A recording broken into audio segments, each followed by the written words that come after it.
கர்த்தரை நான் எக்காலத்திலும் ஸ்தோத்தரிப்பேன், அவர் துதி எப்பொழுதும் என் வாயில் இருக்கும் என்று சங்கீதக்காரன் சொல்லுகிறான்.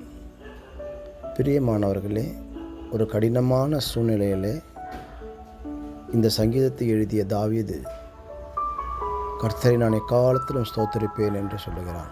சுற்றிலும் நெருக்கம், பாடுகள், கஷ்டங்கள், எதிரிகளின் தாக்குதல், கன்னிகள், இவைகளின் மத்தியிலும் கூட கர்த்தரை நான் ஸ்தோத்தரிப்பேன் என்று அவர் சொல்லுவதை நாம் கேட்க முடியும். பிரியமானவர்களே, இந்த வருஷம் முழுவதும் நாம் கர்த்தரை ஸ்தோத்தரிப்போம். ஒருவேளை நாம் நினைப்பதற்கும் வேண்டிக் கொள்வதற்கும் எதிராக சூழ்நிலைகள் வந்தாலும் கூட கர்த்தரிடத்தில் நம்பிக்கையாக இருப்போம், அவரை ஸ்தோத்தரிப்போம். அவர் எதை செய்தாலும் நம்முடைய நன்மைக்காகவே செய்கிறார். சில காரியங்களை அனுமதிக்கிறார். எது நடந்தாலும் நன்மைக்கே. என்ன யார் எது பேசினாலும் நன்மைக்கே.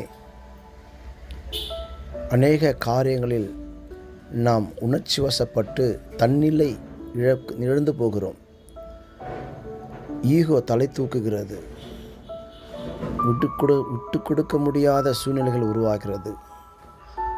இதற்கெல்லாம் காரணம் தேவனை ஸ்தோத்தரிக்கக்கூடிய ஒரு கிருபை நமக்கு இல்லாமல் இருப்பதே.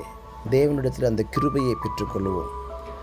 எக்காலத்திலும் ஸ்தோத்தரிக்கக்கூடிய ஒரு கிருபை. என்ன நடந்தாலும் நன்றி ஐயா, யார் கைவிட்டாலும் நன்றி ஐயா, யார் துரோகம் செய்தாலும் நன்றி ஐயா, யார் நன்மை செய்தாலும் நன்றி ஐயா, லாபமாக இருந்தாலும் நன்றி ஐயா, நஷ்டமாக இருந்தாலும் நன்றி ஐயா என்று சொல்லுவோம். நிச்சயமாக பிரியமானவர்களே, இப்படிப்பட்ட ஸ்தோத்திர ஜபங்கள் உங்கள் வாழ்க்கையின் சூழ்நிலையே மாற்றிவிடும். ஏனெனில் எல்லா எதிர்மறைகளையும் நேர்மறையாக்குகிற பவர், வல்லமை நாம் விசுவாசிக்கிற தேவனிடத்தில் உண்டு. இல்லாதவைகளை இருக்கிறவைகள் போல் அழைக்கிற தேவன் அவர் நமக்கு பலன், சுகம், ஜீவன், ஆரோக்கியம் கொடுத்து நம்மை ஆசீர்வதிப்பார். நாமும் சொல்லுவோம், கர்த்தரை நான் எக்காலத்திலும் ஸ்தோத்தரிப்பேன், அவர் துதி எப்பொழுதும் என் வாயில் இருக்கும் என்று சொல்லுவோம். தேவன் தாமே உங்களை ஆசீர்வதிப்பாராக.